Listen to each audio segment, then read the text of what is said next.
I'm going to call March 12th special meeting of the Urban Flood Safety Water Quality District to order. It is 2:03. Emily, let's do roll call. Okay.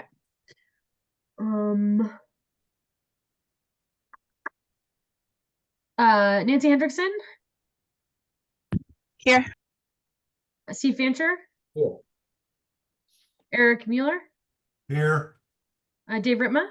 Here. Seth Reeser. Here. Ashton Simpson. Here. Lori Stegman. Here. Emerald Bogue. Here. Corky Collier. Rochelle Altman. Here. Mary Helen Kincaid. Tanny Stephenson.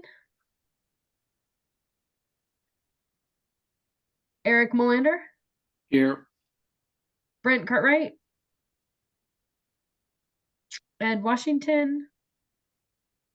Bob Selinger. And Heather King. Here. Okay. I think we are good to go for quorum. Excellent.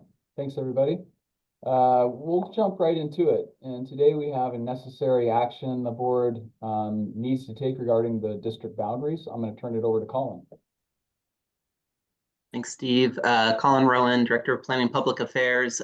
And thank you all for coming to this very special meeting of the Urban Flood Safety Water Quality District. The purpose of this meeting is to review and hopefully approve a resolution that will adopt a legal description of the Urban Flood Safety Water Quality District's boundary. That boundary is described in statute. You can see it in ORS 550.170 and it's subsection 2A. So it does describe the district as Multnomah County within the urban growth boundary. But as we have submitted the paperwork for the general obligation bond referral to the voters and been working with the county and the assessor's office and the Oregon Department of Revenue needs to have this legal description adopted by your board in order to update the tax rolls to be able to actually create the taxing district. And so I want to share a lot of gratitude for Amber Ayers and Angel Mendarez at MCDD for jumping right on doing this work with Westlake Consulting. We were able to get our professional land surveyor to complete doing this meets and bounds boundary description. And so that is included in the packet that Emily sent out on Friday, along with a resolution that adopts that exhibit. Today, I did update that resolution that Emily sent out as we are receiving comments that are mostly just adjustments that they would like to see the map done a different way or different things added to the legend on that map. We did want to permit that professional land surveyor to incorporate any of the comments or notes that are received by the Department of Revenue so that they're able to actually adopt it. And I also just wanted to be clear, this is not changing the boundary of the Urban Flood Safety Water Quality District. This really is an administrative task that is necessary in order to create that taxing district and the tax roll. So it's a different process if we were going to actually go and change what that boundary looks like. So with that, I wanted to answer any questions or have any discussion that you might have about this topic. Thanks, Colin. Any questions?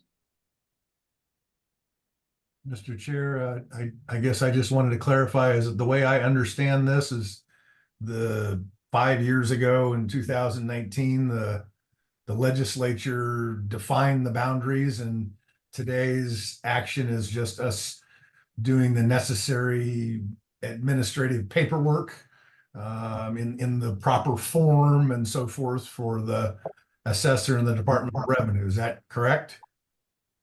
That's correct. And there is the third resolve statement is directing staff to provide a revised legal description. Every 5 years, Metro needs to Got it. update the urban growth boundary to provide a 20-year land inventory for development. And so the latest update for that was in 2023. That's what the land surveyor incorporated into that legal description. So in about 4 years, closer to 5 years, we will need to update this. So this resolution does instruct staff to make those updates as the statute defines. So we will be from time to time updating it, but it will be a direct reflection of Metro's changes. And just more of an aside is that most of those changes are taking place in Washington County and not in Multnomah County, but we will follow any of the updates in the Metro urban growth boundary as they adopt that. Other questions? Welcome, Bob, Mary Helen. Mr. Chair, Tanny Stephenson joined after roll call as well. Oh, welcome, Tanny. And now's the time to get your questions out, or would entertain a motion, and the motion is stated in the second page of your board packet. It's about approval of resolution R 2024-03-01, adopting the professional land surveyors meets and bounds legal boundary description. Seth. Yeah, just out of curiosity, it looks like the survey was completed last week. When did you guys reach out to Westlake to prepare this? When was the contract executed? We had a purchase order completed with Westlake on, I believe, Friday, or maybe it was Monday. So that would have been March 4th or March 1st. And Laura, you might know the actual date when we completed. I think it was March 4th. Yes. Okay, and this, is there anything else that's required for the formation of a district that the assessor or Metro needs before we actually get to that point? We've been working with the county assessor's office, and our latest meeting with them, they have said that the documentation that DOR is requesting, as long as DOR approves it, that will be the information they need. We do anticipate continuing to work closely with them on this in the event that there's any additional information that they need. But at this point, they're aligning their needs to those of the Department of Revenue. We've also worked with Multnomah County Elections Office to create an elections district, which is the same boundary, but they don't need the meets and bounds legal description. I'm sure that would be a nice thing, but it uses a shapefile GIS so that they can update those voter rolls, but it matches to what the professional land surveyor used. Okay, Mary those are Helen? my questions. Oh, thanks, Seth. Go ahead, Mary Helen. Oh, sorry. I got a dead hearing aid battery and didn't have time to change it. How does this affect the being put on the ballot for Multnomah County? I mean, does it have any effect, or is it just editing of what's going to be on there?